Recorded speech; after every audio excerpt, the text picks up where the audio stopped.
Muy buenas noches, sean ustedes bienvenidos a Palabra de Leuco. Tenemos un programa sumamente especial, muy perfilado hacia el análisis de lo que está pasando, lo grave que está pasando en la Argentina, en la justicia argentina, y por supuesto tenemos la gran posibilidad de compartir el análisis de esa situación con el doctor Daniel Sapsay. Muchas gracias por venir, doctor, muy buenas noches.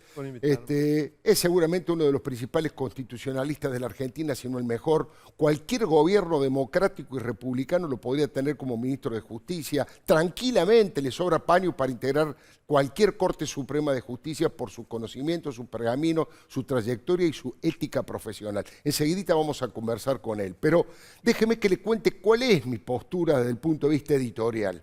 El intento golpista del cristinismo contra la justicia es de una gravedad institucional inmensa. La autora intelectual de esta obsesión por lograr la impunidad, obviamente, es Cristina. Pero el autor material es el ex espía Juan Martín Mena, quien además está procesado, ahí lo estamos viendo, en la causa por el encubrimiento a los terroristas que volaron la AMIA. Fíjese, Juan Martín Mena, ex espía, ex hombre de lo que era la AFI en su momento, justo cuando el doctor Alberto Fernández, el presidente, habló durante su discurso respecto de los sótanos de la democracia y los espías puestos como operadores en la justicia. Mire, la brigada que intenta tomar por asalto a la justicia ya está en operaciones. Avanzan a paso redoblado y a tambor batiente.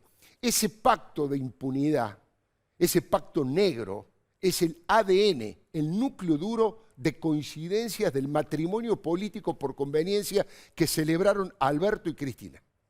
Pero Alberto se demora, no quiere o no puede llevarse por delante la independencia de los poderes, pero Cristina está sumamente apurada, no se fija en formalidades, sobre todo en las formalidades republicanas. Mire, Cristina nunca respetó la Constitución, mucho menos lo va a hacer ahora, ¿no?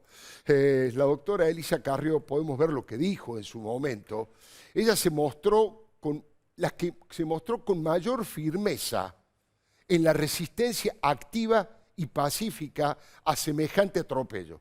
La doctora Atropellaron a los aportantes de las cajas jubilatorias. Ahí está. Y pretenden atropellar a todo el Poder Judicial independiente. Ahí está el título. Elisa Carrió denunció ante la Comisión Interamericana de Derechos Humanos un golpe judicial.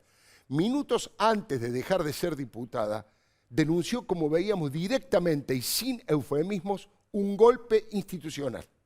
Y le exigió a la Comisión Interamericana de Derechos Humanos que repudiara la violación del régimen de protección a los testigos y a los arrepentidos. Alberto, mediante un decretazo, puso ese programa bajo las órdenes del Poder Ejecutivo. Es decir, que se puso al lobo a cuidar a las ovejas, o más grave todavía, dejó a la intemperie a los valientes denunciantes de la corrupción. Los convirtió en un blanco móvil. Mire, si algo malo le llegara a pasar, por ejemplo, al contador Víctor Manzanares, el ex contador de los Kirchner, la responsabilidad caerá sobre la espalda de Alberto y de Cristina. Los tiraron debajo de un camión, los arrojaron a la jaula de los leones, no tuvieron escrúpulos ni estómago. Por suerte, hasta ahora, esta grosera intimidación y amenaza no logró su objetivo. ¿Cuál es el objetivo? Que los arrepentidos se arrepientan de haberse arrepentido. Todo lo contrario, mire, Alejandro Van der Broele, ex testaferro de Amado Vudú, dijo claramente que las coimas se las pagaron el ex vicepresidente, hoy preso, y el actual gobernador de Formosa, el señor feudal Gildo Infran. Y también se puso en manos de la entidad de defensa de los derechos humanos de la Organización de Estados Americanos. Ahí está. Sospechas de corrupción, Alejandro Van der Broele vuelve a apuntar contra el ex vice. Lo primero que hice para Amado fue cobrar una coima. Obviamente, está absolutamente confirmado eso. Ahora, esta salvajada puede traer consecuencias terribles y significa la utilización del aparato del Estado para perseguir a aquellos que combaten la mega corrupción del gobierno K, que durante más de 12 años cometió la mayor cantidad de delitos de la historia y por fortunas colosales. Pero este fue solamente un eslabón en la cadena que busca la impunidad de Cristina, de su familia y de sus funcionarios, asfixiando a la justicia independiente y a los medios de comunicación que no se rinden ni se arrodillan. Mire, el proyecto de las senadoras cristinistas, de las 5 senadoras cristinistas, fue el más explícito autoritarismo chavista. Por ahora, y solo por ahora, fue abortado, pero fue un globo de ensayo. Intentaron envenenar el trabajo de los periodistas de investigación para que nadie denuncie nunca más la corrupción K. La verdad que el texto proponía anular las prisiones preventivas si los medios, abro comillas, afectaban la presunción de inocencia. Eso, y decir que no hay que informar nada, es lo mismo. Un mamarracho anticonstitucional. Solo le faltó proponer que dejaran libres a Vudú y a Devido y que encarcelaran en su lugar a Diego Cabot o a Jorge Lanata. Fue tan feroz que tuvieron que retroceder, insisto, aunque sea por ahora, pero describe con claridad lo que los fanáticos de Cristina piensan sobre la libertad de prensa.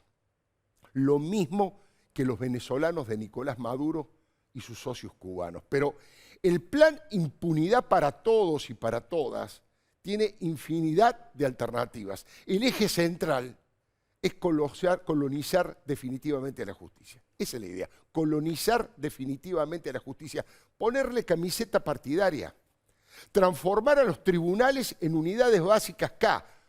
Los más talibanes como Fernando Esteche, por ejemplo, saben, ¿no? Ex comandante de Quebracho que sufrió un intento de asesinato por sus propios ex camaradas. Y él planteó que quería hacer una tierra arrasada, poner a todos los jueces en comisión y tirar por la ventana de los tribunales a los que no se subordinaran a Cristina. Y además colocar en ese lugar a los militantes dispuestos a todo. Ahora, el camino elegido, al parecer, es otro, pero va a tener el mismo objetivo. Va a ser un poco más sofisticado con la reforma judicial que va a detallar Alberto en estos días. Ya anunció los grandes lineamientos en el Congreso en la apertura de las sesiones ordinarias. Pero la idea es llenar de jueces federales el país. Alberto dijo medio centenar, 50, para diluir el poder actual de Comodoro Pi y aprovechar al nuevo Código Penal y darle un lugar preponderante, a propósito del sistema acusatorio, a los fiscales. Como si esto fuera poco, tal como es su costumbre, el cuarto gobierno kirchnerista profanó un reclamo sagrado respecto de eliminar las jubilaciones de privilegio. Fue realmente grosero lo que pasó, más allá de la reforma con la que le dieron media sanción al proyecto, con esa payasada inmoral del dipo embajador Daniel Scioli, que en lugar de llevar más equidad, están a punto de lograr que alrededor de 400 jueces pidan su jubilación inmediata. Ahí lo estamos escuchando al dipo embajador. En mi blog y a la presidencia de la Cámara, a partir del día 3 de marzo me hago formalmente cargo de la embajada. No ha sido publicado todavía en el boletín oficial, no ha salido todavía el decreto presidencial, que es a partir de ese momento cuando queda formalizado. Esto es lo que le quería decir. Sergio Massa le dice a Burjaile que no sea maleducado. Esos gritos que ustedes, esas quejas que ustedes escuchaban ahí en la Cámara, era por esta verdadera inmoralidad. Scioli entró sonriente, haciendo la B de la victoria, y todos los diputados peronistas se rieron de todos nosotros. Saben que por más que protesten, si el Senado la convierte en ley, todas esas vacantes van a ser cubiertas con magistrados soldados de Cristina. Fíjese, la frutilla del postre va a ser el intento de poner como jefe de todos los fiscales ¿a quién? A este señor. Ahí está, Daniel Rafecas y Alberto Fernández, profesores de la misma materia, uno por la mañana y otro por la tarde. Sería un verdadero escándalo de complicidad que algún senador del radicalismo del PRO vote por este hombre que se movió con tanta parcialidad y que tantos favores importantes le hizo a los actuales gobernantes. Otro tiro para el lado de la injusticia fue el pedido que hizo un senador jujeño de intervenir la justicia de esa provincia. groserísimo. Directamente, sin medias tintas, Guillermo Snopek pidió romper el federalismo con la idea de liberar a Milagro Sala, a la que insisten en calificar como presa política, pese a que está condenada en 4 instancias por corrupción de alta envergadura, por hechos de violencia, por haber sometido casi a la esclavitud a gente de su agrupación, sobre todo a las mujeres, a las que golpeaba y castigaba con latigazos. Solo basta leer las declaraciones de las víctimas para comprender el nivel de robo y patoterismo que lideró la jefa de Tupac Amaru a la mayoría de los jujeños que no la defienden. Hace instantes, la ex ministra de Seguridad, Patricia Bullrich, acaba de emitir este tuit que estamos viendo. Ojo con el kirchnerismo que está avanzando con la intervención en la justicia de Jujuy. Se pone en marcha el plan impunidad para Milagro Sala, dice Patricia Bullrich. Debemos frenarlo, mover cielo y tierra para que el martes se escuche este repudio. Estamos hablando de Patricia Bullrich, que insisto, esto lo ha subido hace minutos. Es que si la defiende, por supuesto, es insólito, pero el que la defiende es el actual presidente. Pese a ser profesor en la Facultad de Derecho, Alberto compró todo ese discurso mentiroso del lawfare que Cristina intenta venderle a la Argentina con la anuencia del Papa Francisco. Mire, si Vudú y Milagro Sala son presos políticos, yo soy Manuel Belgrano. Forzar tanto la realidad con falsedades permanentes es necesario para que Cristina pueda zafar de todas las causas que tiene de sus procesamientos y del juicio oral que está en marcha. ¿Se acuerdan aquella amenaza, aquella intimidación de Cristina que nos conmovió a todos y que puso en grave situación las instituciones cuando Cristina le dijo esto a los jueces? A mí me absolvió la historia y me va a absolver la historia. Y a ustedes seguramente los va a condenar la historia. Nada más y muchas gracias. Sí, yo le he preguntado, pero me parece que tal vez no escuchó por los aplausos que había. ¿Preguntas? Preguntas tienen que contestar ustedes, no yo. Gracias. Bueno, fuerte, ¿no? Cristina se lo dijo en la cara a los jueces en su momento. Ustedes son los que van a tener que responder preguntas, ¿se acuerda? Lo acabamos de recordar y de ver, ¿no es cierto? Y la verdad, su abogada, su jefa legal de asesores en el Senado, que es la doctora Graciana Peñafort, también lo señaló, el mismo criterio, pero en forma bastante más grosera, cuando dijo, a ver si los jueces mueven el culo. La verdad que someter al Poder Judicial es una forma de denigrar la democracia. Y utilizar el Poder Legislativo en ese trabajo sucio es una mancha imborrable en la memoria colectiva. Elisa Carrió dijo que Cristina, con su intento de golpe judicial, erosiona y lastima la autoridad presidencial. Y eso también constituye un desafío populista cargado de acechanzas. El fuego amigo está dañando demasiado a Alberto Fernández. La principal responsable de ese deterioro de la investidura es Cristina, su compañera de fórmula. Así como Alberto fue el principal crítico de Cristina, hoy es ella la que más daño le está produciendo. Alberto tiene una tarea muy difícil, que es administrar la Argentina. Pero tiene una tarea casi imposible, gobernar a Cristina. Por ahora fracasó en el intento. Hoy todo indica que Cristina manda y Alberto obedece. Pero esa es otra historia que voy a tratar de contarle en instantes. Ahora vale la pena escuchar a alguien que sabe de verdad como el doctor Daniel Sapsay.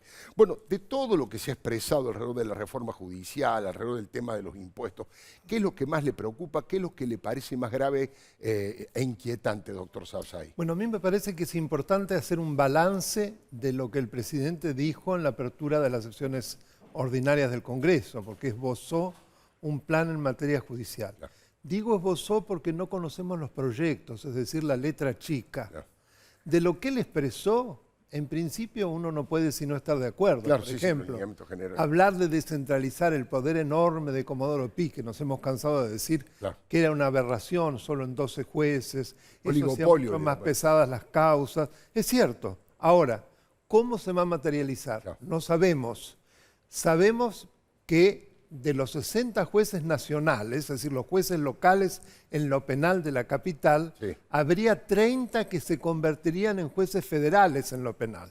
Es importante que la gente entienda que los jueces nacionales en lo penal se ocupan de delitos comunes, por ejemplo, un hurto en la capital, una violación. En cambio, los jueces federales tienen a su cargo grandes delitos. Por empezar, contra la administración pública, Seguro. corrupción, narcotráfico, contrabando. Entonces, hay 30 vacantes al mismo tiempo entre los jueces nacionales. O sea, hay que designar 30. ¿Cómo se van a designar? Acá aparece el gran signo de interrogación. ¿Por qué digo esto? En primer lugar, porque del Consejo de la Magistratura se dijo que se lo va a reformar, pero no se dijo cómo. Porque el Consejo de la Magistratura es por donde hay que empezar la reforma de la justicia, porque está totalmente politizado. El estamento que tiene mayor número de miembros es el estamento político. Claro. Entonces, eso lleva a su vez a la politización enorme y partidización de quienes luego son designados. Y por eso vemos los problemas después con la justicia penal. Con estos 30 nada menos, ¿qué va a pasar? Además, la designación de un juez cuando es rápida, por los concursos y demás, lleva unos 2 años. Mientras tanto, para cubrir esas vacantes se va a hacer con jueces subrogantes. Claro, ese es el gran ¿Cómo peligro. se los va a designar a esos jueces subrogantes? Bueno, ya hemos visto en el pasado el modo como durante los 12 años se manejaba a esos jueces subrogantes, que curiosamente casi todos ellos concursaban por ese lugar, Claro. al mismo tiempo que subrogaban. Entonces, es obvio que la independencia, por no decir anulada, estaba sumamente comprometida. Otro tema que me parece interesante es el sistema acusatorio para la instrucción de los procesos, es decir, las investigaciones en manos de los fiscales y no de los jueces. Claro. Es un sistema moderno que todos deseamos. Ahora, va a haber que designar muchos fiscales. Y se habla a su vez de fiscales asistentes, de fiscales coordinadores. ¿Qué rol van a cumplir?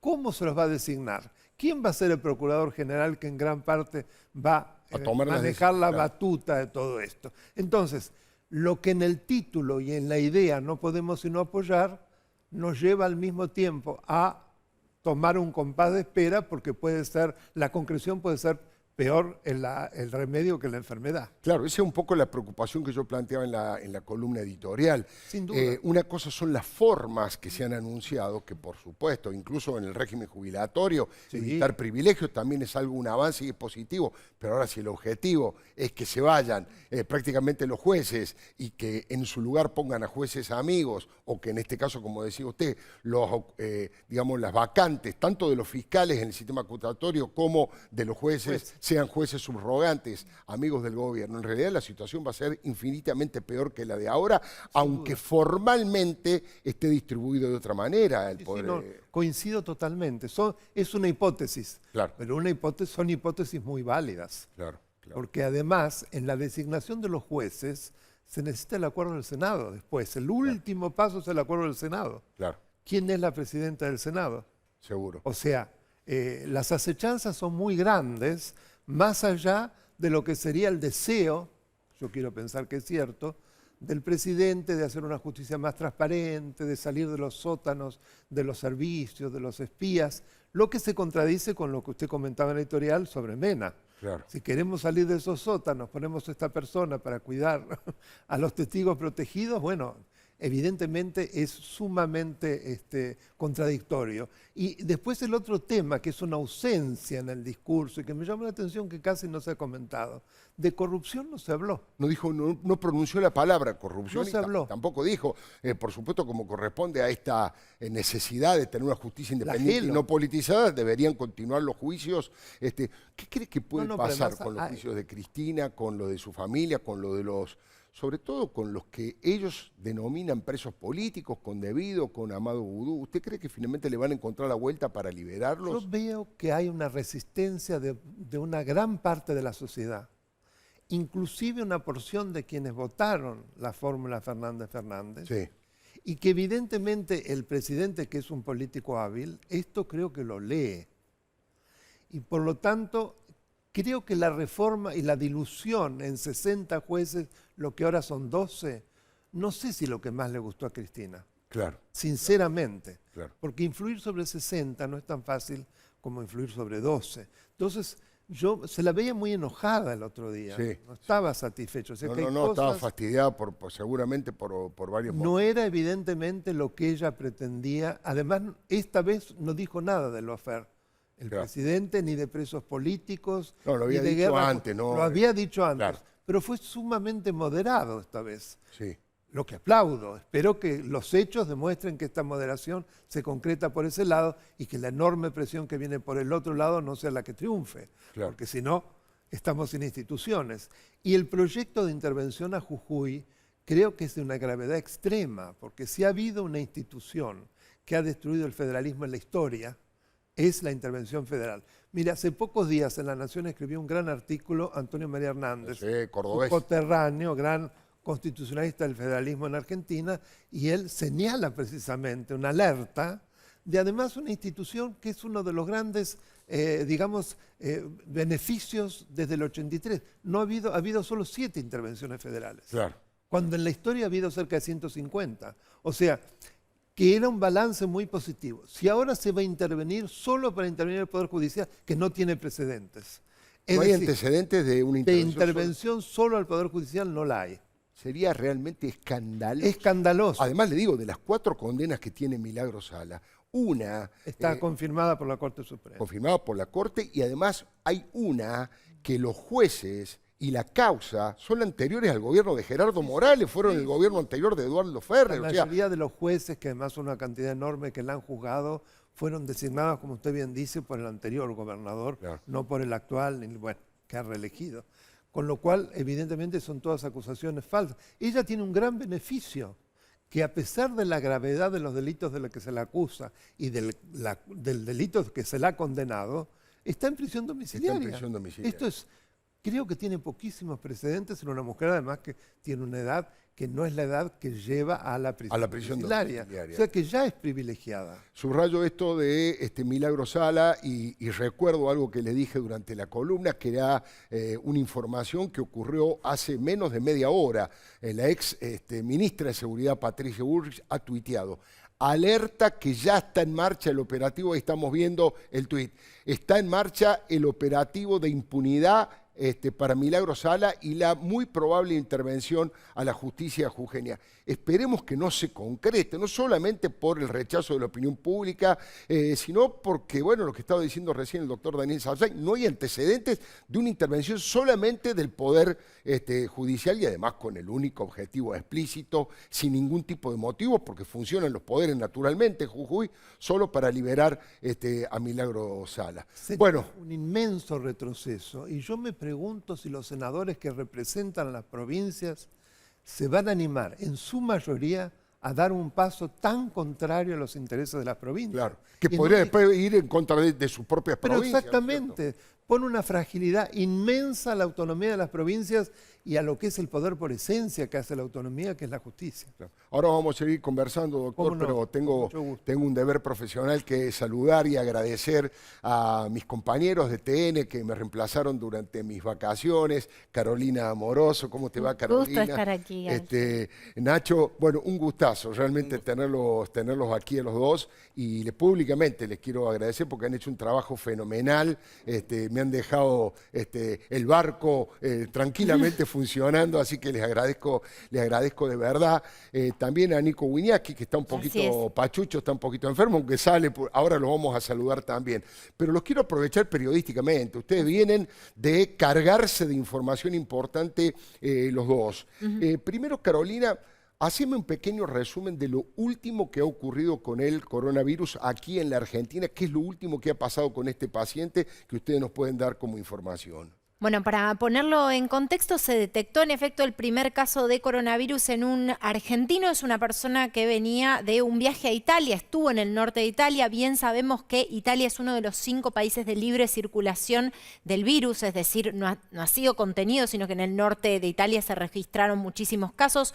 Son más de 90.000 los casos a nivel mundial, más de 3.000 los muertos, pero lo cierto es que estamos hablando de un argentino que arribó al país el domingo, llegó desde Italia, había estado en otros lugares de Europa, entendemos también en España, presenta una manifestación del virus realmente muy leve, se lo ve de muy buen humor o se lo escucha de muy buen humor cuando se registró él mismo en el traslado, incluso bromeando sobre la comida que le iban a servir. Es esto que estamos viendo en pantalla, este video que está filmado por el propio paciente, digamos. Por el propio paciente, donde bromea y dice, me van a servir sushi. Claramente es una persona que presenta... Ahí está, ahí lo escuchan.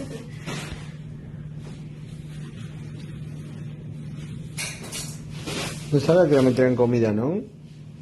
Comida a qué hora me traen, no sabe, ¿no? Ahora. ¿Ahora? Sushi hay, ¿no? Hay que tomar de buen humor, pero bueno, yo digo una cosa, Carolina, es cierto que es preocupante el tema, no hay que alertar ni alarmar a la gente, hay que informar como está haciendo TN durante todo el tiempo con responsabilidad.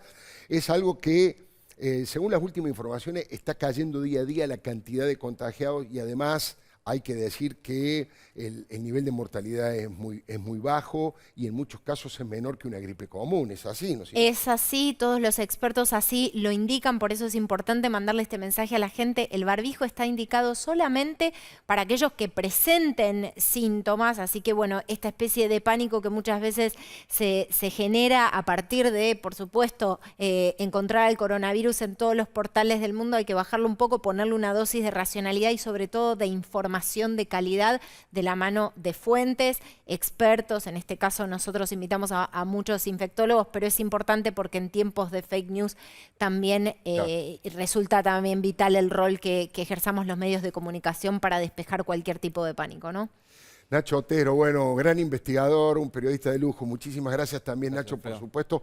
Contanos un poco esta revelación que ha dado TN hace muy poquito respecto del hallazgo de un cuerpo que apareció en esa mansión extraordinaria en donde cumple prisión domiciliaria en Uruguay el dirigente sindical Marcelo Balcedo. ¿De qué se trata, Nacho? Bueno, en principio se trata de la mansión El Gran Chaparral, que incluso antes de saber que era de Marcelo Balcedo, en Piriápolis, que es donde está la mansión, generaba todo tipo de especulaciones de quién podían ser los dueños por parte de la gente que vivía en los alrededores de la mansión, que en un momento hasta tiene como una especie de zoológico propio. Sí. Bueno, lo cierto es que Balcedo está en Uruguay, ustedes lo recuerdan, aquella procesión de autos de altísima gama que se habían encontrado. Bueno, también lo que fue después el posterior cierre del diario que él tenía en La Plata. Está a la espera de su juicio, que es por lavado, contrabando y además tráfico de armas, porque acordate que se habían encontrado armas en la casa de Balcedo, eran armas que estaban registradas en Argentina, pero que no habían entrado a Uruguay de manera legal. Entonces, por eso también tráfico de armas. Está esperando el juicio en prisión domiciliaria en el Gran Chaparral y también hay un juicio pendiente de extradición en Argentina. Ahora, ¿qué fue lo que sucedió? Encontraron un cuerpo en el Gran Chaparral, en una laguna, aparentemente bajó el nivel del agua, apareció un cuerpo que, según las primeras informaciones, está desmembrado, no se sabe si producto de descomposición o porque alguien así lo hizo. Claro. Y lo particularmente llamativo de esto es que además del cuerpo, quien da esta información a conocer es la misma Paola Feige, que es la esposa de Balcedo, que está junto a él, cumpliendo este arresto preventivo domiciliario a la espera de juicio, y lo tuitea con una foto del cuerpo, un policía, y dice, no sabe lo que pasó, apareció un cuerpo en casa. Y lo tuitea desde su propia cuenta de Twitter. Y además después sube otra foto y dice, cerca del alambrado, porque tiene un gran alambrado perimetral, el Gran Chaparral, es una estancia como de niveles de, por ejemplo, equiparables a la Hacienda Nápoles de Pablo Escobar. O sea, ese nivel. Bárbaro, y dice, cerca del alambrado encontraron una hojota, dice, un calzado, ¿no? Muy particular. Hay una investigación ahora en curso, todavía no hay ningún indicio de cuál es la identidad de este cuerpo que ha aparecido, pero que claramente es una noticia de las últimas horas y que impacta muchísimo. Realmente preocupante, Marcelo Balcedo, es casi uno de los ejemplos de los íconos de un sindicalista mafioso, enriquecido, millonario, con todos los delitos que acaba de decir Nacho Otero respecto de el tema de las armas, el tema de manejarse en forma patotera, de la corrupción económica, pero monumental, fenomenal. Ahí estamos viendo el arsenal que tenía en su casa. El señor está en esa mansión presuntamente preso. Está preso, pero en esa mansión. ¿Se puede estar detenido? ¿Hay un castigo ahí de estar en esa mansión? ¿O de cierta manera es también un premio? Pero bueno, déjeme que le cuente otra mirada respecto de lo que ha pasado en estos últimos días desde el punto de vista editorial. Simplemente déjeme que, aunque está, insisto, un poquito pachucho, queremos saludar y agradecerle también a nuestro querido Nicolás Wieniawski, que obviamente es el tercero de los grandes periodistas que han hecho este gran aporte en ayudarme mientras yo estuve de vacaciones. Nico, ¿cómo te va? Gracias por todo, ¿eh? Y felicitaciones a los tres porque hicieron gran programas, ¿eh? No, siempre sos muy generoso. ¿Y vos cómo estás? Esa es la noticia, el título. ¿Cómo está Nicolás Wieniawski? Suena raro decirlo en el contexto en el que estamos, ¿no? Pero con una especie de aislamiento, porque es muy contagiosa. Es muy contagioso. En realidad yo contagio. Y me ayuda un poco también a entender, obviamente, sin comparar y siendo respetuoso a lo que está pasando con el coronavirus, ¿no? Claro. Porque es muy impresionante que, bueno, lo que pasó en China, el aislamiento de millones de personas, es realmente muy, muy impresionante. A mí me toca vivirlo por nada, no se puede comparar en un punto, tal vez sí, pero me asombra para bien lo que pasó en China, a pesar de, obviamente, no todos los muertos, hizo que es terrible, es muy impresionante que el mundo haya reaccionado como reaccionó. Buenísimo, Nico, te mandamos un abrazo grande, gracias por todo y por atender este teléfono y permitir que lo hagamos públicamente, y gracias por haberme reemplazado, ¿eh? No, por favor. Ahí estuvo mi padre y dijimos que, bueno... Sí, ya me contaron los el espacio que antes tenían los leucos. un verdadero lujo para tener. Gracias por todo, ¿eh? Gracias. Bueno, quiero comentarle un poco el tema de Alberto y su discurso, por supuesto, por lo menos en mi opinión, ¿no? De arranque nomás, Alberto Fernández mostró una de sus peores características, la hipocresía. Es un experto en el rubro de la simulación para disfrazar su verdadero pensamiento. Sus primeros conceptos fueron en el Congreso, fueron para comprometerse, para prometer recuperar el rol de la palabra. El gran devaluador de la palabra en la Argentina dijo que en la política la palabra está devaluada. Ahora dijo Alberto Fernández que la mentira es la peor perversión y que es una estafa que le repugna. ¿Lo recordamos? En la Argentina de hoy, la palabra se ha devaluado peligrosamente. Parte de nuestra política se ha valido de ella para ocultar la verdad o tergiversarla. Muchos creyeron que el discurso es una herramienta idónea para instalar en el imaginario público una realidad que no existe. Nunca midieron el daño que con la mentira le causaban al sistema democrático. Yo me resisto a seguir transitando esa lógica. Necesito que la palabra... Está bien, Alberto. Muchísimas gracias. La verdad, en eso coincidimos. Yo también creo que la mentira es la peor perversión y a mí también me repugna, porque vende una realidad que no existe, un relato como hizo el kirchnerismo desde su aparición en la vida pública. Cristina y su gente se enriquecieron ilícitamente en forma colosal con el dinero del pueblo, pero también fueron los que llevaron al éxtasis el discurso falso y tramposo. Alberto dijo que en ese momento, en el Congreso de la Nación, abriendo la Asamblea, estaba dando su palabra, le estaba dando a su palabra el valor del compromiso. Yo pienso lo mismo, ¿eh? Por eso mis programas se llaman en la radio, le doy mi palabra, y Palabra de Leuco aquí en la tele. Les recuerdo que según el diccionario, la hipocresía es todo lo contrario de la sinceridad. Son antónimos. Vamos a los ejemplos más claros de la hipocresía del discurso del presidente Fernández. No se le cayó la cara de vergüenza al decir textualmente: venimos a ponerle fin a la designación de jueces amigos, a la manipulación judicial, a la utilización política de la justicia y al nombramiento de jueces dependientes de poderes inconfesables de cualquier naturaleza. Esto lo dijo en el Congreso, ¿no se acuerda? En este tiempo de la Argentina en el que nos toca gobernar, venimos a ponerle fin a la designación de jueces amigos, a la manipulación judicial, a la utilización política de la justicia y al nombramiento de jueces dependientes de poderes inconfesables de cualquier naturaleza. Nos proponemos impulsar un reordenamiento de la justicia federal que evite el cajoneo o la activación de expedientes en función de los tiempos políticos, que impida la construcción de falsas causas, que acabe con la arbitrariedad en materia de detenciones y que impida para siempre que la discrecionalidad judicial reemplace a las normas del derecho. Es increíble, ¿no? Mire, tal vez usted no coincida conmigo, pero vamos a ver un poquito de historia. El peronismo, en todas sus versiones ideológicas, desde el tacherismo de Carlos Menem hasta el chavismo de Cristina, es el gran responsable de eso que está denunciando Alberto, que dicho sea de paso fue funcionario de todos esos gobiernos.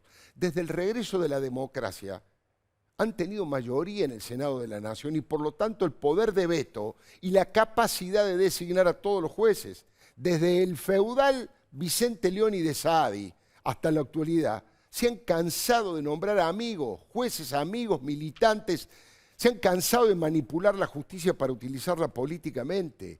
Fíjese estos personajes.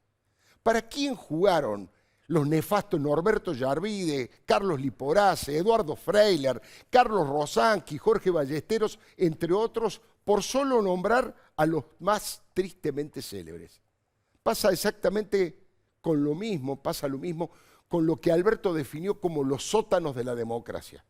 Los servicios de inteligencia utilizados para intimidar y extorsionar a opositores y periodistas y para colaborar con jueces K fueron una moneda corriente. Es más, mire lo que le voy a decir, el propio Alberto Fernández, cuando estaba enfrentado con el gobierno de Cristina, padeció a estos espías truchos enviados por sus propios excompañeros de gabinete. Incluso uno de los cerebros de la reforma judicial y de la inteligencia que han anunciado, estoy hablando de Gustavo Vélez, se tuvo que ir del gobierno primero y del país después, por la persecución que sufrió después que Néstor Kirchner eligiera a Jaime Estiuso en su pelea con Vélez.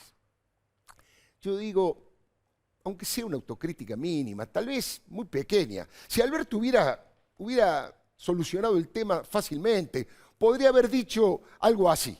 Bueno, en otros tiempos nosotros utilizamos estos mecanismos antidemocráticos y autoritarios, pero ahora vamos a trazar una raya y hacer borrón y cuenta nueva. Pero no dijo nada. Ni siquiera hizo mención, lo decíamos recién con el doctor Sabzai, a que los jueces deben seguir investigando a fondo y con independencia todas las causas en las que está involucrada Cristina, sus hijos y el cártel de los pingüinos encabezados por Julio De Vido y Lázaro Báez. Y por supuesto que también todas las causas donde están involucrados dirigentes políticos, no importa de qué gobierno, no importa de qué camiseta partidaria, de Néstor, de Cristina, de Mauricio Macri, de Alberto Fernández, del que sea. Yo digo, coincido también con Sabzai, tal vez Alberto tuvo buenas intenciones, pero de buenas intenciones está empedrado el camino al infierno. Mire, el doctor Alfredo Cornejo, el presidente de la Unión Cívica Radical, el exgobernador de Mendoza, opinaba bastante parecido en este tema a lo que yo le estoy planteando. Él mismo describió el poco valor que tiene la palabra en estos tiempos en la Argentina, pero no dijo que él ha contribuido a devaluar ese valor de la palabra, con lo cual hoy día creo que es mejor mirar los hechos. El 10 de diciembre fue conciliador, este también fue conciliador, pero en el medio han pasado cosas. El diputrucho de Scioli, los discursos grandilocuentes planteando épicas y relatos al mejor nivel del kirchnerismo de la década pasada, con lo cual yo creo que hay que ver los hechos, hay que ver los proyectos de ley que envían, qué exactamente dicen y contiene la reforma judicial, qué contiene cada una de las iniciativas que se han desarrollado en este tiempo. Creo que es acertado esto cuando dice que hay que ver en la práctica si esos anuncios, que han sido muy generales, son utilizados positivamente, lo que hablábamos recién, son utilizados positivamente para darle aire y credibilidad a los tribunales federales, o esos 50, 60 jueces van a ser activistas de justicia legítima, la agrupación que tiene puesta la camiseta de Cristina. ¿Van a designar jueces subrogantes amigos o van a privilegiar la excelencia y el mérito? La verdad yo creo que es el anuncio formal del plan para darle impunidad a todos y todas. Ojalá me equivoque, pero les recuerdo que Cristina, por más vicepresidenta y por más jefa política de Alberto que sea, todavía por ahora tiene 9 procesamientos y 8 juicios orales que están en marcha. Ver para creer, creo que ese debe ser el lema de los opositores, de los periodistas independientes.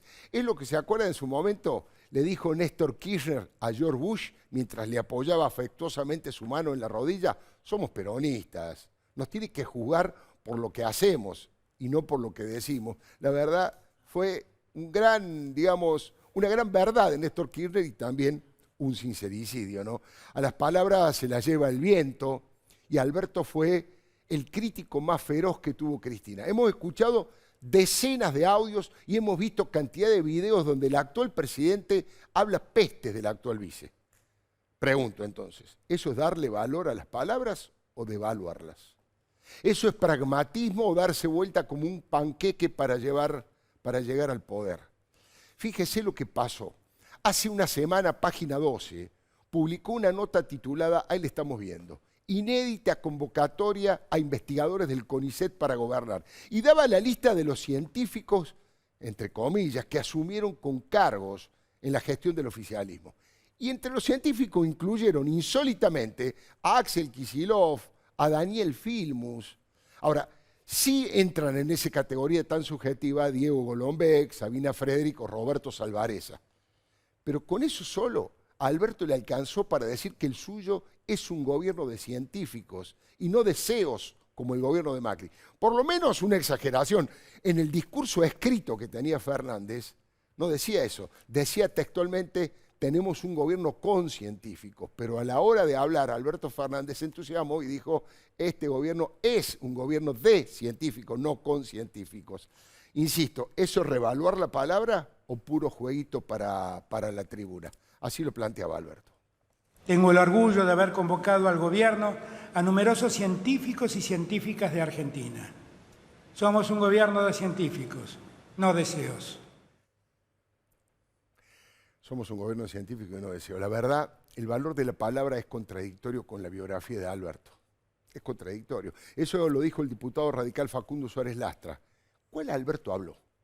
¿El que dijo que había que dar vuelta a la página en el tema de la dictadura o el que le pidió perdón a Nora Cortiñas, que lo acusó de negacionista, aunque luego se retractó? ¿El que dice que no busca revanchas y que cita a Perón en el sentido de que no hay nada mejor para un argentino que otro argentino? ¿O el que dice que los productores agropecuarios, autoconvocados y desesperados porque están por fundirse, son militantes opositores del PRO? Alberto llegó a decir: no a la Argentina de los vivos que se enriquecieron a costa de los bobos. ¿De quién estaba hablando respecto de los que se enriquecieron? ¿De Cristina? ¿De Devido? ¿De Lázaro? ¿De José López? Y siguen las firmas. Mire, cuando el presidente estaba enfrentado con su actual vice, fue despiadado en sus ataques. Hay algunos videos que hacen temblar ese frágil matrimonio por conveniencia entre Alberto y Cristina. El primero ocurrió durante una entrevista que le hizo nuestro colega Eduardo Van der Koy, aquí en estos mismos estudios de TN. Alberto había estado en la marcha del luto y del horror que reclamó por verdad y justicia en el caso Nisman. Es decir, que fue a principios del año 2015. Nadie en la Argentina, repito, solo Alberto se atrevió a decir todo lo que dijo, que todo lo que dijo y que todo lo que hizo Cristina fue cínicamente delirante. La verdad, comentó que ella estaba alegre, que estaba simpática después de la muerte del fiscal, que la había denunciado por encubrir a los terroristas iraníes que habían perpetrado el atentado terrorista más grave de la historia argentina. Alberto aseguró que ella percibía todo lo que pasaba y además definió que ella hizo votar en el Congreso una ley para garantizar su propia impunidad. Este video es imperdible. Digo que Cristina no es una tonta, que es lo que más le recrimina. Cristina es cínicamente delirante, porque ella es una mujer muy inteligente y percibe todo lo que pasa. Es cínicamente delirante. Y eso es lo peor de todo. Eso es lo peor de todo. Cristina ha tenido el patético cuidado de haber hecho ley ese memorando, porque sabe que esa es su impunidad. Clarito, ¿no? Mire, según la Real Academia Española, cínica es una persona que actúa con falsedad o desvergüenza descarada y es impúdica y procaz. Algunos de sus sinónimos son insolente, caradura, falsa, hipócrita. El término delirante se refiere a una fantasía disparatada o a alguna postura enloquecedora. Insisto, respeto, no lo estoy diciendo yo a esto, lo dijo Alberto, cínicamente delirante, le dijo por televisión en vivo y en directo, pero ya en un tuit había traspasado la línea del buen gusto, cuando escribió que su gobierno, el gobierno de Cristina, era psicótico y ella también actuaba como una psicópata. Otra vez el diccionario que encuentra estos sinónimos de psicópata: neurótica, desequilibrada, lunática, demente y loca.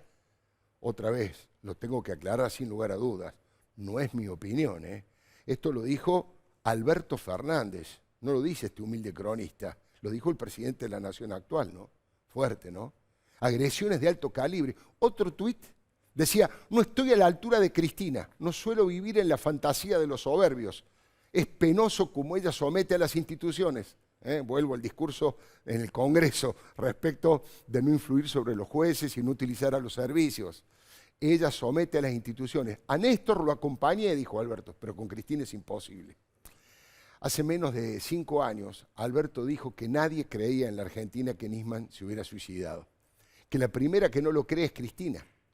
Ella dijo que lo habían asesinado producto de una guerra de servicios, pero los servicios de inteligencia, volvemos al mismo tema, los servicios de inteligencia, dijo Alberto, están bajo el mando y la responsabilidad, en ese momento estaban en el gobierno de Cristina. ¿Escuchó? Los servicios respondían a Cristina. La verdad, quiere que sea sincero, cada vez es más difícil creer lo que dice el presidente Alberto Fernández. Son mentiras de tanta magnitud que empieza a generarse un abismo entre lo que Alberto dijo en el llano y lo que dice ahora como parte de este acuerdo de impunidad acá. Este último video no tiene precio por la precisión de las duras descalificaciones de Alberto. Caracteriza de deplorable toda la acción institucional y el intento de copamiento de la justicia, otra vez el copamiento de la justicia de Cristina, y dice que le cuesta encontrar algún elemento ponderable en el segundo mandato de la arquitecta egipcia. Nobleza obliga, señor presidente, en eso coincidimos. Doctor Sabzai, ¿cuáles cree usted que son los más grandes acechanzas y desafíos de aquí en más para la democracia, para la república, para la justicia? Bueno, yo creo efectivamente que uno primero son los riesgos que enumerábamos y que en particular yo señalaba en relación al modo como se podría plasmar estos proyectos, que en realidad son grandes rasgos de lo que sería la reforma. Ese es uno primero. El segundo es una suerte de ataque al pluralismo. Si uno escuchaba ayer el discurso de Axel Kicillof, bueno, era prácticamente amigo-enemigo, bajo el envase de los porteños y los bonaerenses, las diferencias que los porteños estarían viviendo a costillas de los bonaerenses, bueno, lo veo muy grave, porque es nuevamente ensanchar la división entre argentinos y crear ese diálogo, una nueva gran grieta, inclusive el tono, etcétera, etcétera. Bueno, viene de parte, digamos, de la segunda persona en materia de poder en la Argentina, porque es el gobernador de la principal provincia, que más o menos es el 40% de los electores del país. Entonces, eso también lo veo con mucho temor. Veo con temor también la existencia del doble discurso, es decir, por un lado el pluralismo, el federalismo y demás, el pluralismo y el día anterior lo habían puesto a Scioli en una actitud que por lo menos era ilegítima, más allá de la letra chica de los reglamentos que no pueden prever todas las situaciones, si era embajador o no por decreto, desde el punto de vista de la ética es algo enorme. Y además era mojarle un poco la oreja a toda la institucionalidad, digamos, un mínimo respeto. Más allá, insisto, coincido con usted, no sé si es ilegal, sería una discusión muy larga, pero ese no era el tema. El tema era que habían apelado a una cosa muy baja para resolver un tema muy importante en el lugar en donde debaten los diputados argentinos. Sí, la poca voluntad de deliberar. Porque el Congreso delibera, que implica búsqueda de acuerdos, implica lo que el presidente dijo en el Congreso, la palabra equilibrio. Equilibrio. Que a mí me encanta, la palabra es preciosa. Federalismo, equilibrio, transparencia. División de poderes. División de poderes son algunas de las palabras que surgieron de ese discurso. Ahora, hay que verlo en la práctica. Cuando uno ve los contrastes entre todo esto y las iniciativas que aparecen, que uno espera que sean globos de ensayo, como usted decía antes, pero no lo sabemos. El federalismo por un lado y por otro lado, nada menos que intervenir la justicia de una provincia, es absolutamente lo antagónico. Entonces, uno se quiere quedar con lo primero, pero no puede dejar de remarcar que los peligros son muy grandes y que existiría esta suerte de doble comando. Yo en su momento hablé de la posibilidad de régimen vicepresidencial. Bueno, eso fue un acierto que todo el mundo luego, no digo que le robó la idea porque citaban, no, está muy bien. Usted fue el que tuvo esa, digamos, actitud absolutamente innovadora de utilizar ese concepto que define muy bien, con mucha precisión, sin ningún tipo de agresión y de falta de respeto, con una precisión, digamos, legal, casi con un lenguaje bien legal. Claro, sería un régimen nuevo. Que va absolutamente en lo opuesto de lo que establece la Constitución. Claro. La Constitución establece un poder ejecutivo unipersonal. El presidente es el único ocupante del poder ejecutivo. La figura del vicepresidente es una figura que de reserva. Si se produce una cefalía total o parcial, ahí el vicepresidente se transforma en presidente. Mientras tanto preside el Senado y no el legislador. O sea, es muy enigmática como figura. Pero lo que bien sabemos es que no ejerce facultades presidenciales. Claro. Porque el presidencialismo, por esencia, establece un poder ejecutivo unipersonal. Si lo trasladamos o lo trasladamos parcialmente, un doble comando, bueno, no estamos siguiendo el guión que establece la Constitución Nacional. Ahora, si tenemos más tiempo, ahora le quiero hacer otra pregunta, pero voy a aprovechar aquí la presencia de los dos colegas que, bueno, viven permanentemente en contacto con la información, produciéndola, siguiendo minuto a minuto todo lo que ocurre. De las últimas cuestiones de los últimos días, Carolina, ¿cuál es la que más te ha generado impacto y que te parece que tenemos que poner la lupa? Además de las cuestiones obvias, pero algunas que a vos se te ocurra por tu propio análisis. Te diría que quizás tiene que ver con un universo de interés. Quizás son temas que están como un poco fuera del radar. Por un lado, la ausencia del presidente Alberto Fernández en la asunción de Luis Lacalle Pou.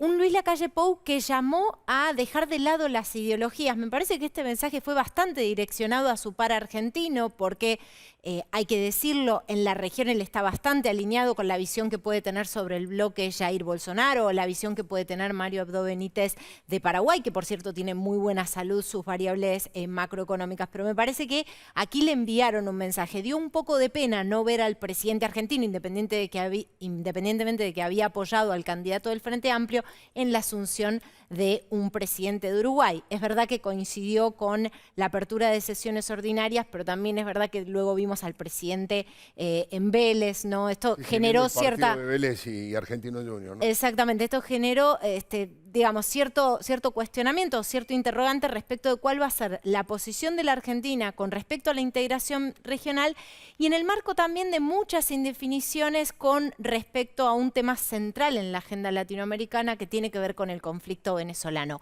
Pocas definiciones, por lo pronto lo que sabemos es que esta administración sí dio un giro reconociendo a Nicolás Maduro. Aquí vimos meses atrás a Jorge Rodríguez, que por cierto estaba sancionado como funcionario, lo vimos en como funcionario del régimen de Maduro, lo vimos en la asunción de Alberto Fernández. Me parece que esta indefinición sumado a ciertos, quizás... veremos, digamos, hay un lado y otro de la biblioteca, pero quizás ciertos errores no forzados en materia de política internacional y de integración regional podrían costarle caro a la Argentina también en el marco de todos los apoyos que necesita recoger nuestro país de cara a la renegociación de la deuda, ¿no? Interesante, y permitime que agregue, coincido plenamente con lo que decís, me impactó fuertemente que no fueran invitados ni Nicolás Maduro, ni las autoridades cubanas, ni nicaragüenses, pero además además me dio una sana envidia que el Pepe Mujica, expresidente, presidente del Senado, le tomara juramento a Luis Alberto Lacalle Pou, y que además Tabaré Vázquez, el actual presidente, médico, oncólogo, que precisamente está padeciendo cáncer, y que es el final de 15 años de gobierno del Frente Amplio, casi le transmitiera el poder con alegría, con un nivel de respeto democrático que tanto envidiamos y necesitamos los argentinos. Pero, Nacho, te hago la misma pregunta. Yo de prejuicioso digo, tal vez el asesinato en Villa Gesell de los rugbyers, de los jugadores de rugby, es uno de los acontecimientos más importantes de este verano caliente en la Argentina, pero no quiero influir. Para vos, ¿cuál ha sido un elemento detonante, algo del punto de vista informativo realmente contundente? No, de los últimos meses, sin lugar a dudas, lo de Fernando Báez Sosa es algo que en el día de hoy sigue generando impacto. De hecho, en el día de ayer había una misa porque él hubiese cumplido 19 años. Genera impacto y me parece que, digamos, lo contábamos un poco la semana pasada, justamente, hablando de que en cierto punto era como que podíamos explicar que haya generado tanto impacto en la sociedad porque era un crimen que nos dejó sin excusas, que muchas veces salen en uno como diciendo, bueno, a mí no me va a pasar. En este caso no había absolutamente nada para poder matizar. Era un crimen por placer, un chico que escapó de la pelea, un chico que no estaba borracho, un chico que no es que era una persona que andaba por un mal camino. No. Entonces, digamos, generó mucho impacto en los padres, mucho impacto en la sociedad, y además porque nos dejó así desnudos frente, creo que la barbarie directamente, ¿no? Entonces me parece que en ese punto fue uno de los hechos que más marcó. Y después hay otro que a mí me parece, yendo a lo político, que en realidad marca su importancia, pero precisamente por su ausencia, que tiene que ver con el gran plan económico que todavía no se conoce. Claro. Y cuando vos hablas fuentes adentro, con gente del gobierno, con los intendentes, te dicen y te plantean un escenario que directamente va de una punta a la otra. O sea, si se puede renegociar la deuda, podemos llegar a generar un buen gobierno, y si no, estamos en serios problemas. Y en el medio no hay ningún estadio intermedio, y eso es lo que me parece que genera mucha preocupación. Y lo mismo en el tema económico en el discurso, que fue una gran generalidad, Cornejo lo decía, fueron grandes títulos, generalidades con las cuales uno básicamente no puede no estar de acuerdo, claro, pero la gran pregunta es, bueno, ¿cómo? Eso, la reforma de la AFI, ¿qué van a hacer los agentes de inteligencia? Bueno, lo de la justicia. Pero básicamente me parece que, digamos, la ausencia del gran plan también es uno de los hechos que más importancia tiene en los últimos meses, precisamente por no haber información acerca de eso. Alfredo, quiero sumar algo, porque me parece súper importante lo que dijo Nacho, que eso se plasma en cosas muy concretas, ¿no? Porque parece que hablamos de grandes abstracciones, pero en una, por ejemplo, semiparálisis en Vaca Muerta, o mejor dicho, total incertidumbre. Un derrumbe en la inversión. Exactamente. Que se van de Vaca Muerta, coincido con ustedes. No sé si ha sido buena la decisión de Alberto Fernández de decir el plan económico lo voy a explicar, lo voy a diseñar una vez que tengamos el dato concreto sobre cómo van a renegociar la deuda. Tal vez si hubieran hecho lo contrario, este es nuestro plan económico. Vamos a tratar de que el fondo lo respete, lo valore, pero bueno, eso está haciendo que uno sienta cierta parálisis en la gestión económica, porque los números, los índices de la recaudación impositiva son realmente bajísimos comparados con el tema inflacionario. Yo les agradezco nuevamente, Carolina, Nacho Otero, ha sido un verdadero gusto tenerlos aquí, y les quiero agradecer que me hayan reemplazado en las vacaciones. Ya me puedo ir tranquilo. Un honor. Sin ningún tipo de dificultades. Bueno, enseguidita se va a venir un informe especial del doctor Carlos Claas. Nos va a hablar de lo que pasa en Santa Fe. En Santa Fe es una provincia que está sangrando por los crímenes. Sin embargo, su ministro de Seguridad, el doctor Marcelo Saín, hace chistes, casi que se burla de todos nosotros y de los santafesinos en particular. Enseguidita vamos a ese informe especial del doctor Carlos Claas, y ahora lo voy a despedir. Sí, doctor Sabzai, ha sido nuevamente muy amable, y para nosotros es una ayuda inestimable poder reflexionar acerca de toda la información y todo lo que ocurre, pero con una mirada realmente profesional y de excelencia. Muchas gracias, Alfredo. Usted, para mí es un placer estar en su programa. Muy amable. Daniel Sabzai, señores, enseguidita hacemos un breve corte. ¿Qué pasa en Santa Fe? crímenes, asesinatos. ¿Y qué hace el ministro de Seguridad? Ya venimos.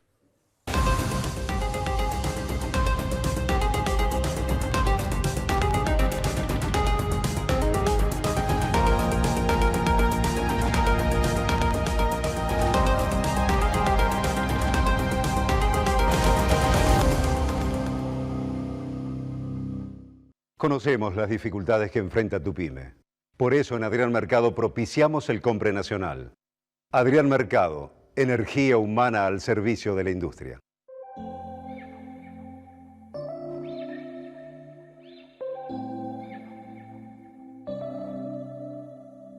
September we met. I could tell by your smile. You hadn't been with. Asegura tu casa en La Segunda, donde lo primero sos vos. Grupo Asegurador La Segunda.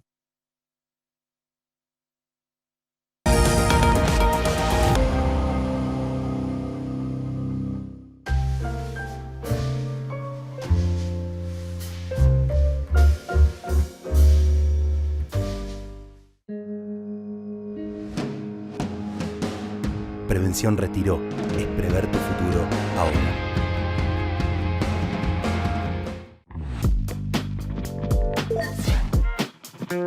Con tu tarjeta naranja, compra en todos los super e hiper... Gracias. Buenas noches, Alfredo. Básicamente sobre lo que está pasando en el mundo criminal y en el mundo de la inseguridad en Santa Fe. Le hemos puesto como título Santa Fe sangra. Santa Fe tiene crímenes no solamente vinculados al narcotráfico y mientras tanto, ¿qué hace el ministro de Seguridad Marcelo Saín? ¿Te escucho? Sí, la verdad es que peor arranque de año para Santa Fe no podría haber habido, sobre todo en lo que tiene que ver con el crimen, ¿no? Con los homicidios que se han acumulado en los primeros días del año. Es impresionante, Alfredo. 69 homicidios en los primeros 2 meses. 69. 69 homicidios en los primeros 2 meses. Peor aún si lo ponemos en días, si hacemos el promedio, 69 homicidios en 60 días, es decir, más de un homicidio por día, y estamos hablando de los principales 2 distritos de la provincia. Estamos hablando de el departamento donde está Santa Fe, que es el departamento de la capital, y el departamento Rosario. Es decir, entre los 2 distritos más importantes de la provincia suman esa cantidad absolutamente nefasta de homicidios. La verdad es que, por supuesto, es muy preocupante, a pesar de que el ministro de Seguridad, Marcelo Saín, no parece, creo, tomar la dimensión de lo que está sucediendo. Marcelo Saín, por supuesto, lo conocés vos, lo conoce mucha gente que está ligada al periodismo y a la política, un hombre de una experiencia importante y vasta en la dirigencia política, ¿no? Creador de la Policía Aeroportuaria, diputado provincial por Buenos Aires, funcionario también del Ministerio de Seguridad aquí en Buenos Aires, entre otras, en la provincia de Buenos Aires, entre otras cuestiones. Bueno, académico además, ¿no? Asesor de un montón de políticos. Cuando a Marcelo Saín le preguntaron qué estaba sucediendo, su definición fue, bueno, es una cuestión estacional. O peor aún, él dijo, es una cuestión bastante estacional. Esa es la definición de un académico, bastante estacional. Primero, un mero comentarista, ¿no? Como si lo dijéramos nosotros, claro. Es el responsable de la seguridad. Es decir, si no hace algo él, no sé quién lo puede hacer. Bueno, primero comentando lo que está pasando en Santa Fe como si fuese un analista de lo que sucede. Pero segundo, Alfredo, me puse a buscar, porque sí es bastante estacional, por ejemplo, como él dice, bueno, debería haber sucedido que en otros años pasó lo mismo, ¿no? Enero y febrero, si hay algo que es irrefutable es que en enero y febrero es verano siempre. Entonces, si podemos ver la primera placa, en 2019, recordamos, 2020, enero, febrero, 2020, 69 homicidios en Santa Fe y en Rosario. 2019, enero y febrero, mismos meses, 26 homicidios en Santa Fe y Rosario. ¿Entendemos la diferencia? Más que duplicó. Más que duplicó. 38% de los homicidios se habían producido en Santa Fe el año pasado, en la misma estación. Pero pongámosle que, bueno, algo diferente pasó en el 2020, algo cambió. Bueno, fui a comparar con una provincia de similares características a Santa Fe, que es la tuya, Alfredo, que es Córdoba. Córdoba, exactamente. Una provincia hermanada en un montón de cosas, socia en un montón de... socia comercial, socia administrativa en un montón de temas, parecida demográficamente y demás. Bueno, esto sucede en Córdoba este año. Enero y febrero en Santa Fe, 2020, 69 homicidios, lo que decíamos. En Córdoba, enero y febrero 2020, 14 homicidios. Eso es para pensar que, bueno, esta cuestión bastante estacional que marca el ministro Saín parece solo afectar a Santa Fe, ¿no? Es decir, en otros distritos, a Santa Fe y en este año. Y en este año.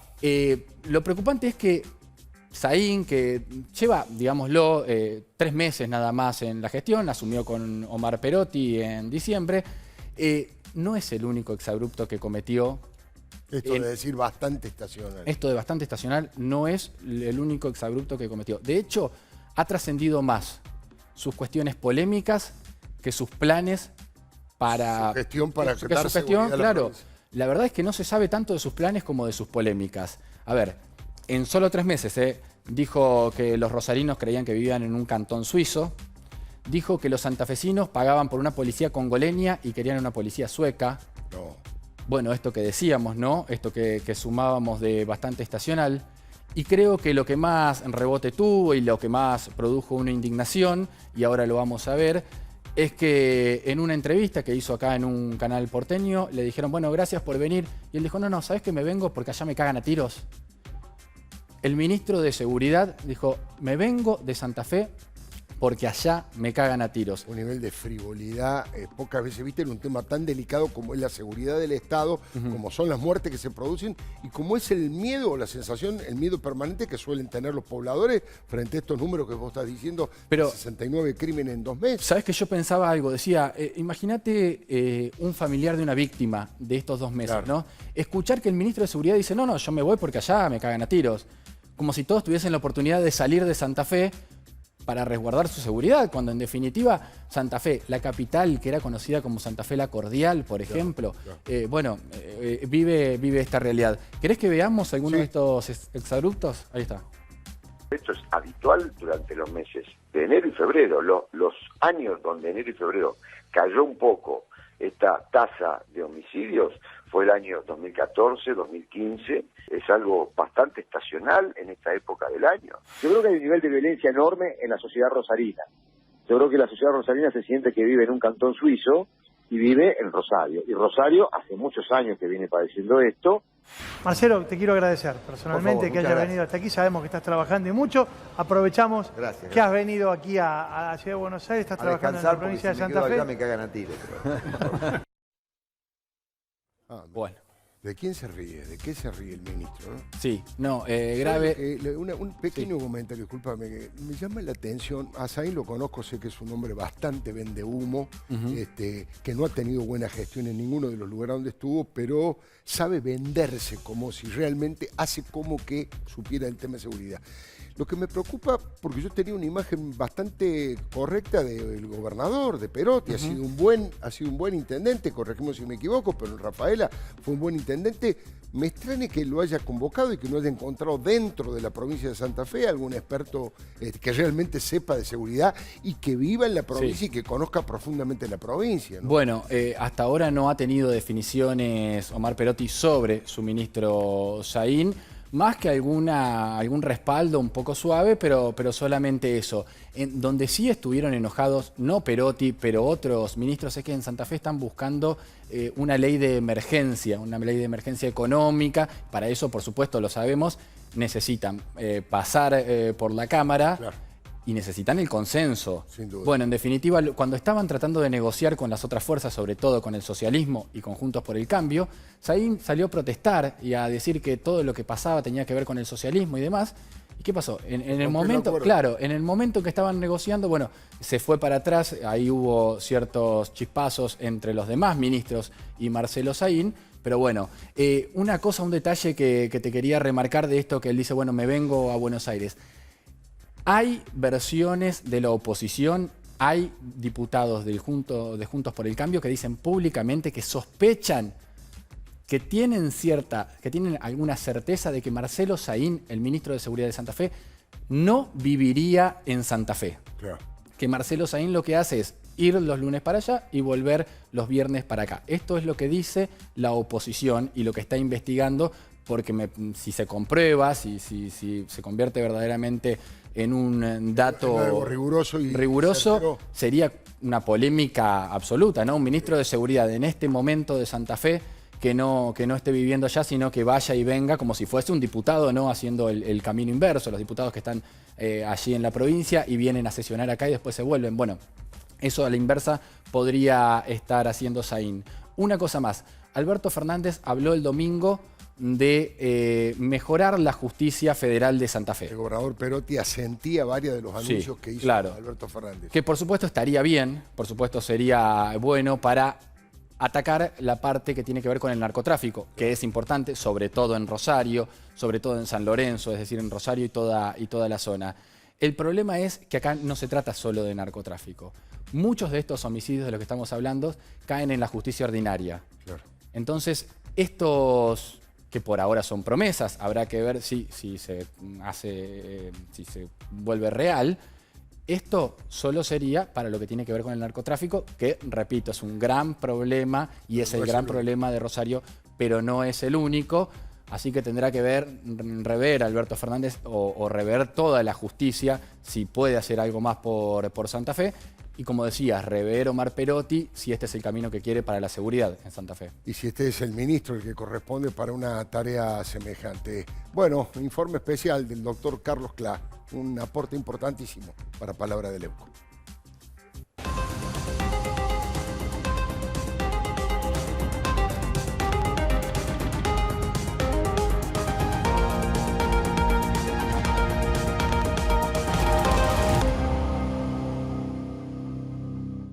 A los locales de Colegiales, San Fernando, San Luis y Tucumán ahora se suman nuevas aperturas. Luján de Cuyo, Mendoza y Córdoba Capital.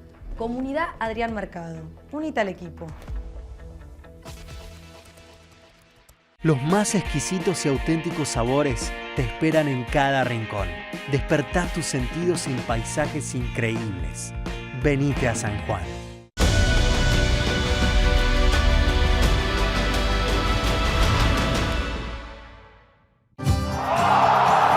¿Sabías que en la ciudad contás con 14 polideportivos con más de 68 actividades gratis para todas las edades? Chatea con la ciudad y conocé las disciplinas a las que podés sumarte y cómo hacerlo. ¡Vamos, Buenos Aires!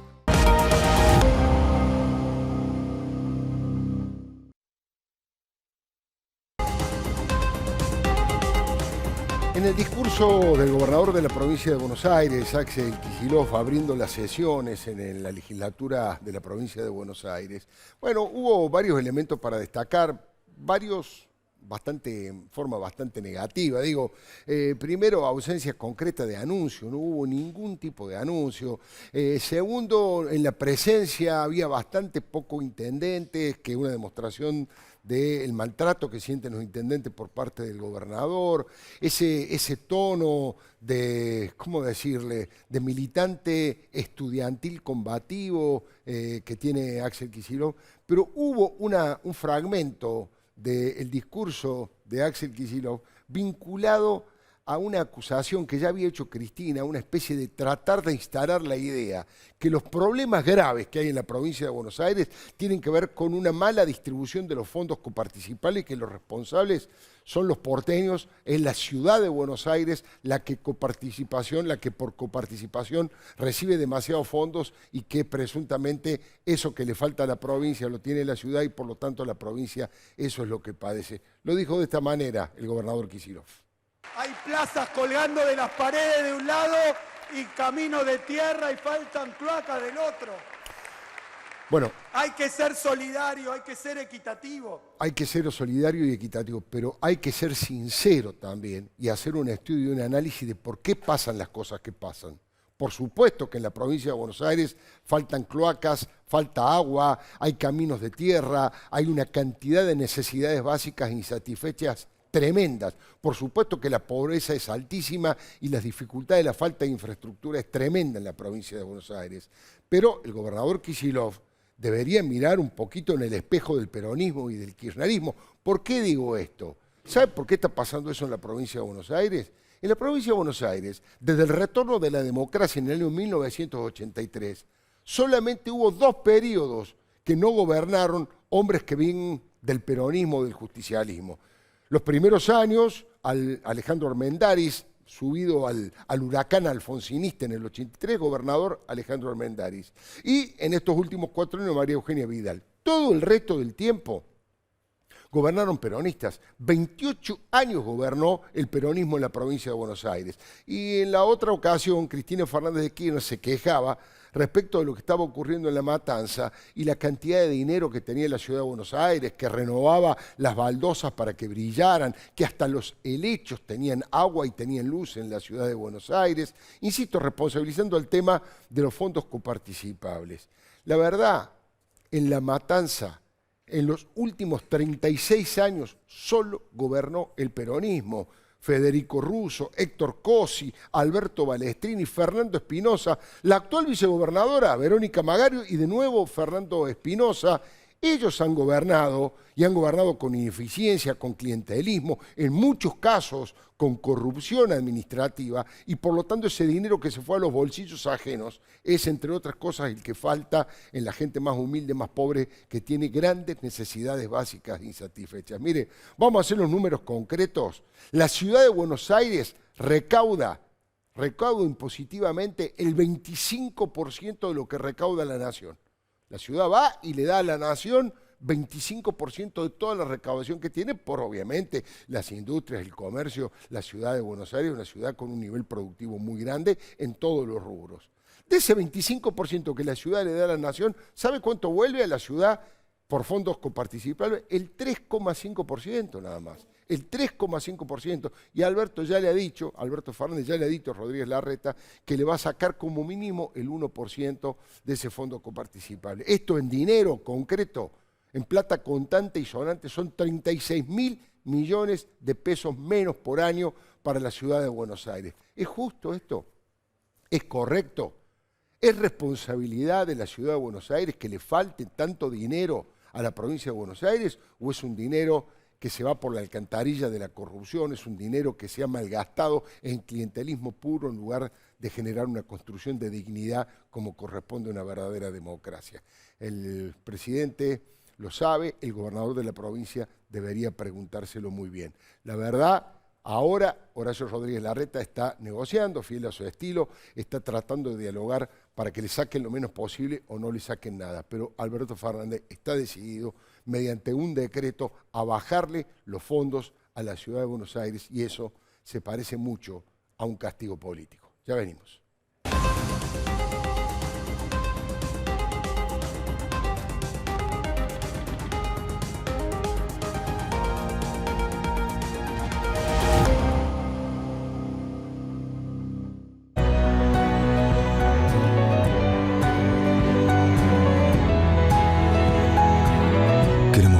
Se cuide. Más de 500 charlas de prevención en todo el país durante el último año. Conoce más en osde.com.ar. Promoción turística entre Córdoba y Paraguay. El presidente de la agencia Córdoba Turismo, Esteban Avilés, se reunió con la ministra de Turismo de Paraguay, Sofía Montiel de Afara, para potenciar las acciones de promoción e intercambio turístico entre Córdoba y nuestro país vecino. ¿Ves? Entre todos podemos y hacemos más. Por habernos acompañado aquí en TN desde las 22 como todos los martes. Me siento muy satisfecho de haber retornado después de las vacaciones, que mis compañeros, los jóvenes periodistas de Fuste que tiene TN, me hayan reemplazado y ahora estamos nuevamente aquí en el combate periodístico, nuevamente aquí en el día a día. Lo espero el próximo martes a las 10 de la noche aquí en TN. Palabra de Leuco.